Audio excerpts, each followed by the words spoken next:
Hola a todos y bienvenidos a Finanzas de Chill. Como últimamente no está viendo muchas noticias relativas a Strategy o a Metaplanet o los temas que yo suelo tocar en este canal, en el episodio de hoy vamos a hacer una de esas esporádicas actualizaciones de mercado, donde esencialmente os traigo un popurrí de noticias relacionadas con Bitcoin y macroeconomía, os voy a dar mi comentario en ellas y luego quizás le demos un vistazo un poquito a las gráficas, a ver qué está pasando y a ver qué pinta tiene el mercado. Así que nada, si ya te has visto el vídeo de Alberto Mera de hoy y no tienes nada mejor que ver, vamos a ello.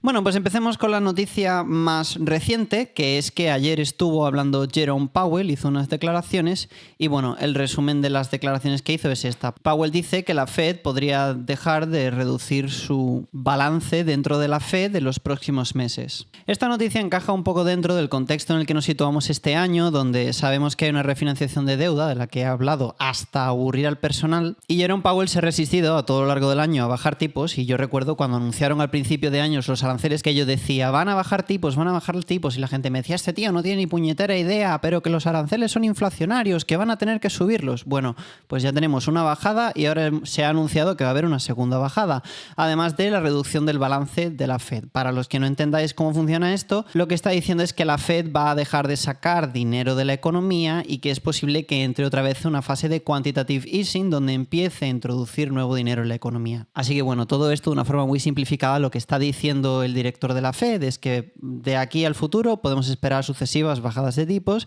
y podemos esperar una Fed más dovish o más acomodativa con el mercado. Por supuesto, todo esto empuja el ciclo de liquidez, va a permitir que el ISM recupere y debería permitir también que Bitcoin siga subiendo en teoría.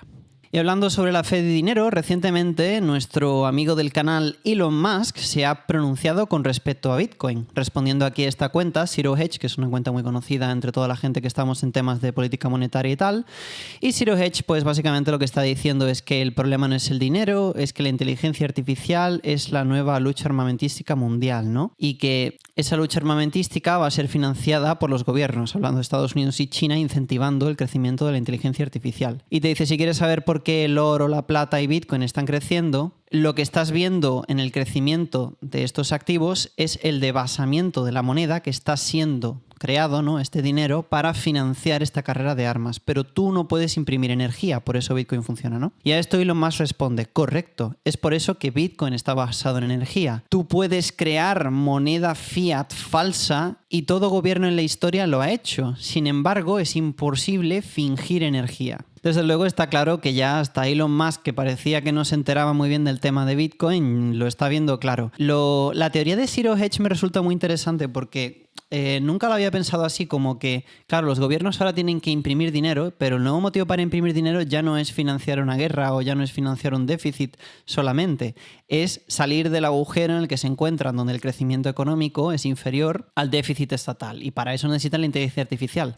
La vuelta de tuerca que yo nunca le había dado, que no había pensado en darle, es que los activos de reserva de valor están incrementando su valor en moneda fiat, no solo porque se cree moneda fiat porque sí, sino porque esa creación de moneda fiat forma parte de una carrera armamentística diferente, que es la carrera por controlar y desarrollar y posiblemente influir el futuro de la inteligencia artificial. Visto desde esa perspectiva y sobre todo también teniendo en cuenta las políticas que estamos viendo por parte del gobierno chino, que ahora los Estados Unidos está empezando a copiar, ¿no? Esto de el gobierno directamente financiar o meter las manos en temas de la empresa privada, pues lógicamente se entiende como una especie de subsidio, ¿no? Hemos visto cómo el gobierno americano ha tomado participaciones en Intel, estamos viendo cómo están haciendo temas de inversión para asegurar el suministro de materiales de tierras raras, etcétera, etcétera. Y todo eso, por supuesto, tiene que ser financiado con nuevo dinero y es ese de base el que estamos viendo en estos activos de riesgo. Me gusta el concepto. Y por supuesto también me gusta que Elon Musk esté hablando y pensando sobre Bitcoin, porque eso eleva Bitcoin en la consciencia colectiva. Siguiendo con las noticias por parte de Zero Hedge, aquí tenemos una noticia que dice más para la reserva estratégica de Bitcoin americana, ¿no? Y resulta pues que el gobierno ha conseguido 127.271 Bitcoin, que parece que son fondos robados originalmente de una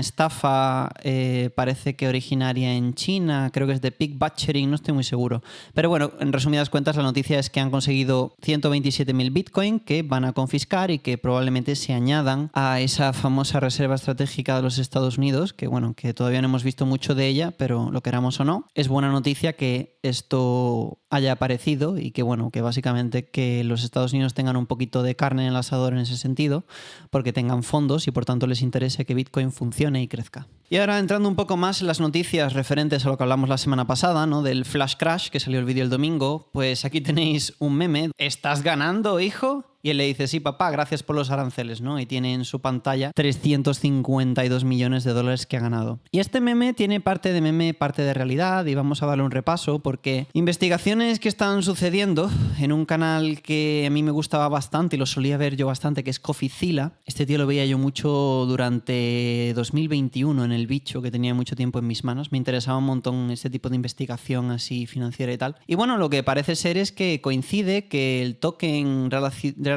al hombre del pelo naranja, ¿no? Este que sacaron, World Liberty Financial, pues tuvo una rápida caída justo en el momento antes del anuncio de estos aranceles a China y al mismo tiempo parece que consecutivamente pues alguien abrió una posición en corto en Bitcoin de muchos millones de dólares, ¿no? Y bueno, pues si tú miras el timing de los eventos, todo parece encajar con que con la teoría de que esto es insider trading, básicamente.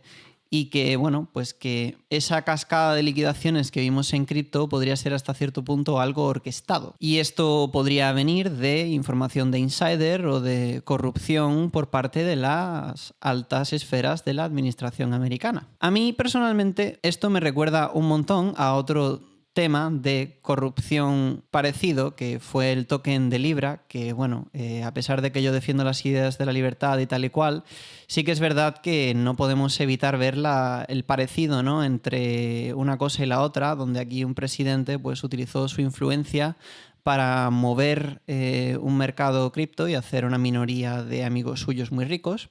En este caso, todas las sospechas parecen apuntar que quien se está beneficiando de esta caída en todo el sector cripto es la familia de este señor.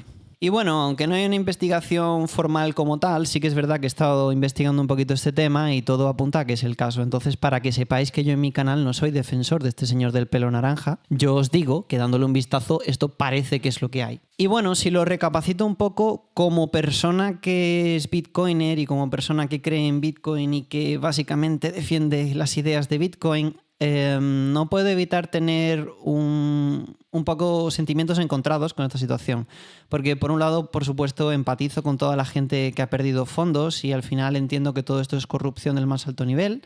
Lo que está pasando también con Binance, ahora lo vamos a ver, no tiene vergüenza. Claramente esto parece un ataque coordinado y parece que había gente que sabía lo que iba a pasar antes de que pasase y que se ha beneficiado de la circunstancia, lo cual, por supuesto, no es permisible en ningún mercado realmente libre. Esto lleva la atención a que, bueno, pues hace falta más regulación dentro de ese tipo de mercados, sobre todo para todo lo que tenga que ver con proyectos cripto, ¿no? Hace falta un poquito de raíles para que la gente no se haga daño de esta forma. Y por otro lado, a mí me da que pensar, y la parte que me tiene un poquito más satisfecho, aunque es un poco un consuelo de tontos, es el pensar que habrá mucha gente que se va a quemar los dedos con esto y si no abandonan por completo todo lo que tiene que ver con cripto y realmente se plantean un poco las cosas, es posible que haya gente que recapacite y se dé cuenta que la mejor idea en este ecosistema para no quemarte de esa forma es tener Bitcoin, porque a Bitcoin no le ha afectado tanto.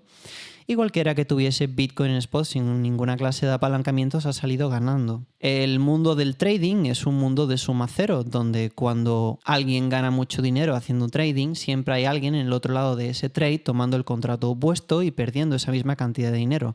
El balance siempre es cero y aquí las únicas personas que ganan son los insiders y los intermediadores que ganan en las comisiones. Y yo animo a todo el mundo a que se salga de juegos de suma cero y que entren en juegos donde todos podemos ganar. Y ese juego donde todos podemos ganar, lo digo una y otra vez en el canal, es Bitcoin.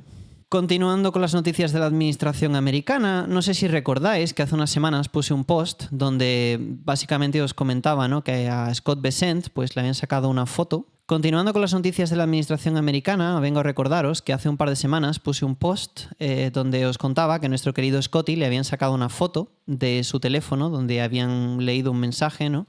Y el mensaje lo que decía es algo así como que, bueno, pues que cuando Scotty le dio esta línea, ¿no?, de 20 billones de dólares de swaps a los argentinos, inmediatamente después los argentinos reducieron sus aranceles en grains, en granos, ¿no?, en todo lo que tiene que ver con semillas, con básicamente agricultura, vamos a simplificarlo así, y que vendieron a China un montón de soja que de otra forma China lo hubiese tenido que comprar a los Estados Unidos.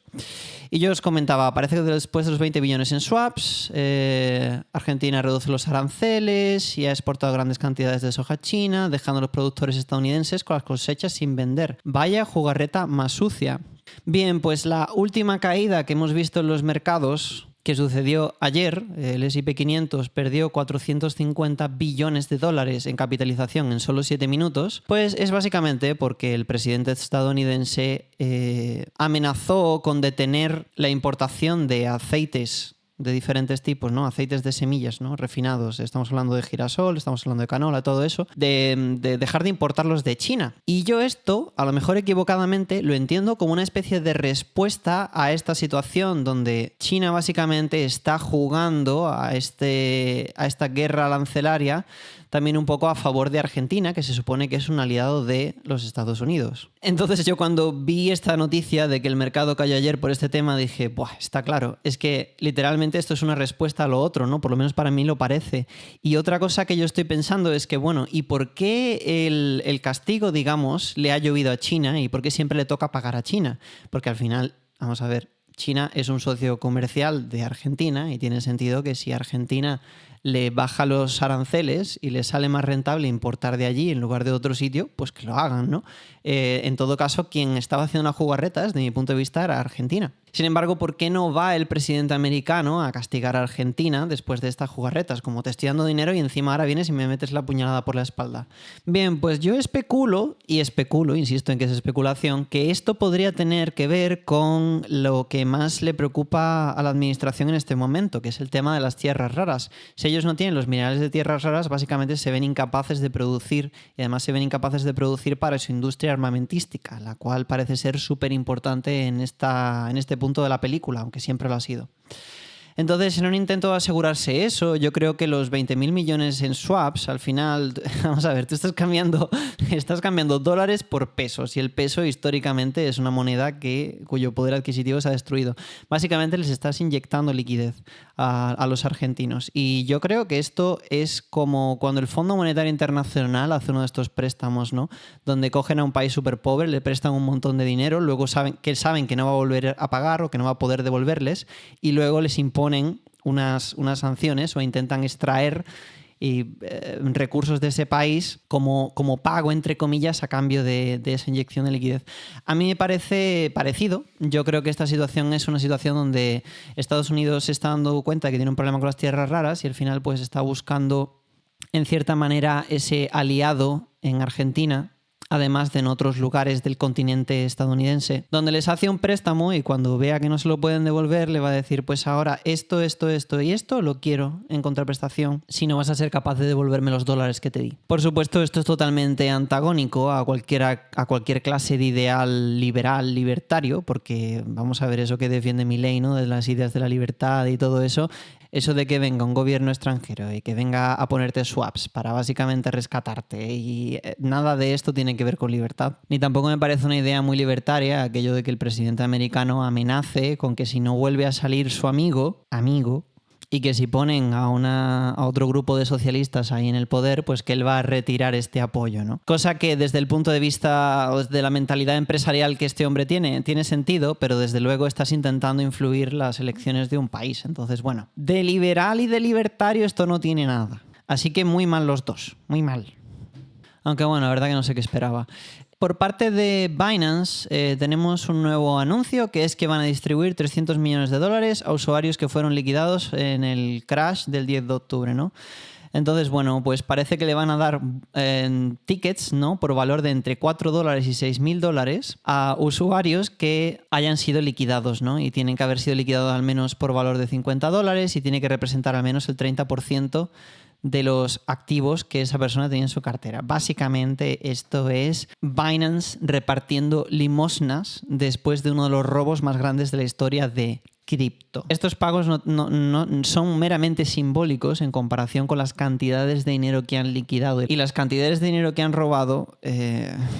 Habrá que seguir la pista y habrá que ver hasta qué nivel de investigación criminal llega este asunto, pero definitivamente hagan lo que hagan, aunque pretendan decir protegemos a los usuarios, no os fiéis de los exchanges, de ninguno. La autocustodia, si tenéis tokens, lo mejor es que hagáis autocustodia y que miréis muy bien cómo se hace. Yo no me especializo en eso, yo no explico eso en mi canal, pero básicamente lo que quiero decir es que tener monedas en un exchange siempre ha sido muy arriesgado. Y os digo una cosa, como aquí empieza una investigación criminal, yo no sé si la gente va a poder sacar sus tokens de Binance mientras esté en curso. Así que por aquí lo dejo. Y bueno, por continuar con las noticias del casino, aquí tenéis una pequeña noticia que nos viene desde Japón. Japón está estableciendo nuevas regulaciones básicamente para impedir todo esto que llevamos hablando en el vídeo de hoy, que es el insider trading dentro de lo cripto.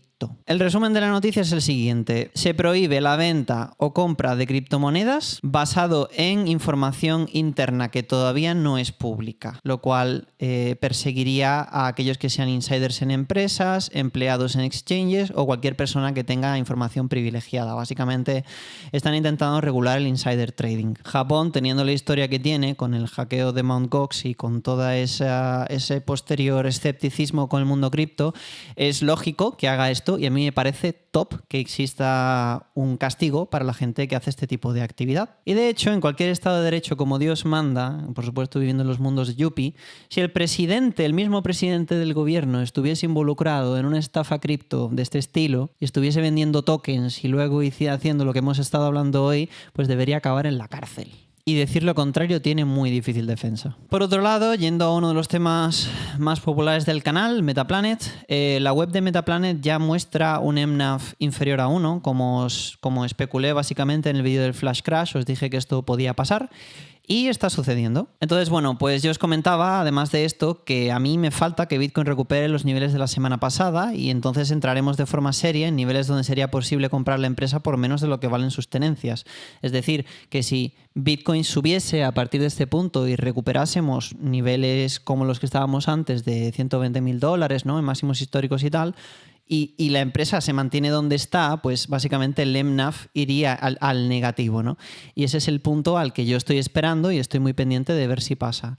Y actualmente muchas empresas de minería que han estado muertas el resto del ciclo están subiendo un montón, ¿no? La gente está hablando de Iron y de CleanSpark y todas estas empresas que hace unos meses eran lo peor de lo peor, estaban totalmente sin actividad, la gente no quería tener estas empresas y ahora de repente es como que hay un hype brutal y estas empresas están tradeando múltiplos muy grandes y al mismo tiempo las tesoreras están descomprimiendo múltiplos hasta puntos ridículos. Yo no esperaba que fuésemos a llegar a esta situación tan desgraciada, pero supongo que todo es posible y bueno, yo solo os digo que yo creo que igual que hemos bajado hasta aquí, es posible que el mercado en algún punto vuelva a conocer tiempos mejores y que puede que básicamente que lo que quiere decir es que los mercados son cíclicos y que hay básicamente olas, ¿no?, de liquidez que van yendo de un sector a otro, de un activo a otro, etcétera, etcétera, que para mí esto no es el fin.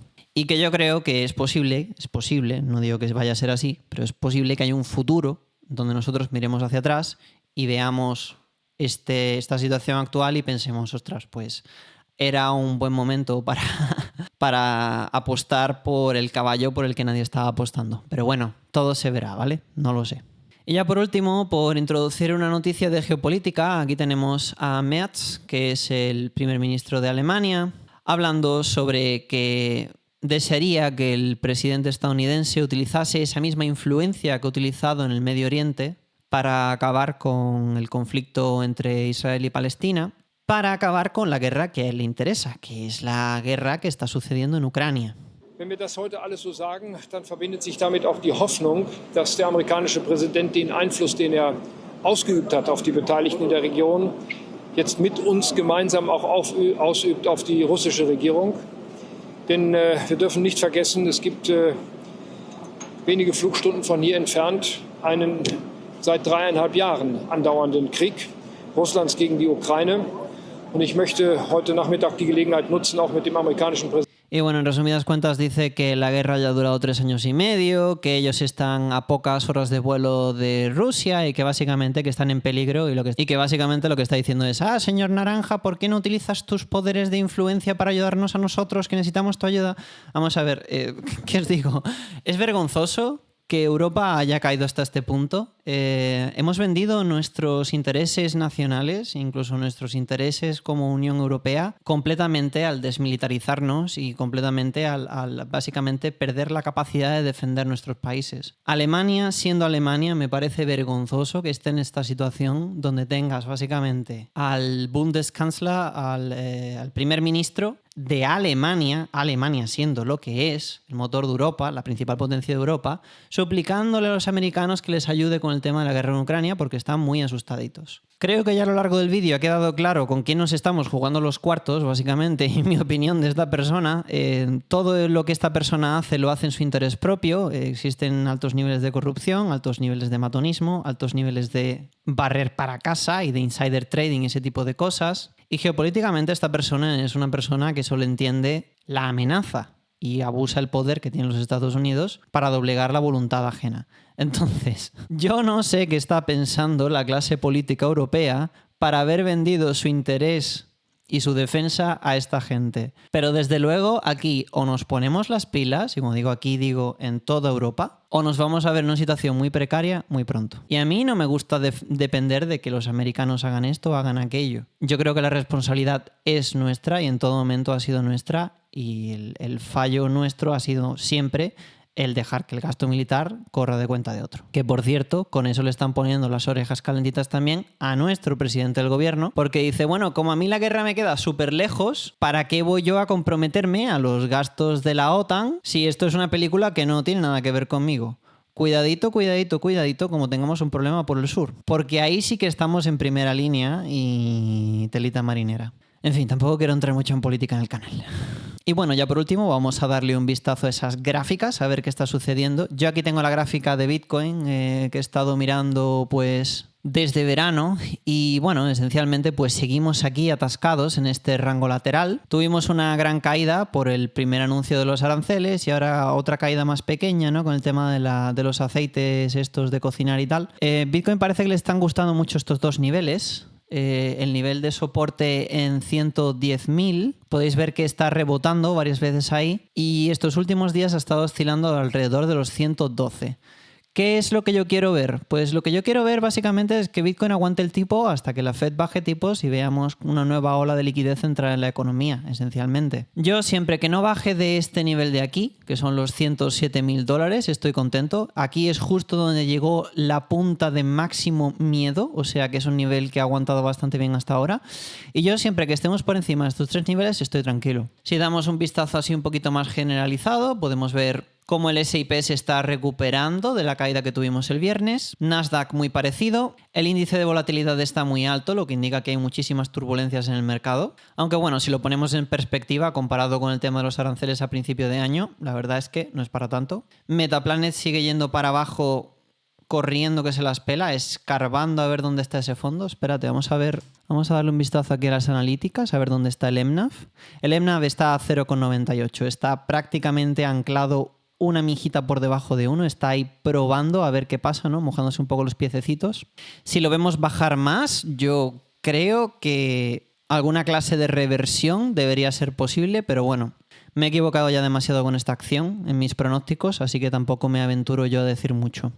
Mis otras posiciones están yendo bastante bien. Strategy está aguantando un montón el tipo, aunque sí es verdad que venimos bajando básicamente desde verano, ¿no? Con toda esta caída de las tesoreras, pero si tú lo pones en un contexto un poco más amplio, te das cuenta de que Strategy está aguantando el tipo bastante bien y básicamente esta está siendo mi fuente de liquidez. Y Tesla también parece que está manteniendo la subida que tuvo hará aproximadamente un mes, así que por aquí también contento. Y nada, chicos, eso es lo que os puedo traer, un popurrí de noticias, a ver qué os parece, ¿no? Para que estéis un poquito en la actualidad en relación con política monetaria, geopolítica, Bitcoin y todo eso. Dadme un like a la salida si no os importa, escribidme un comentario si tenéis alguna cosa con la que no estéis de acuerdo o si tenéis alguna cosa con la que estáis de acuerdo, yo qué sé. Y nada, chicos, nos seguiremos viendo por aquí, aunque mañana tengo el feeling de que nos veremos por otro sitio. Mañana se verá por dónde.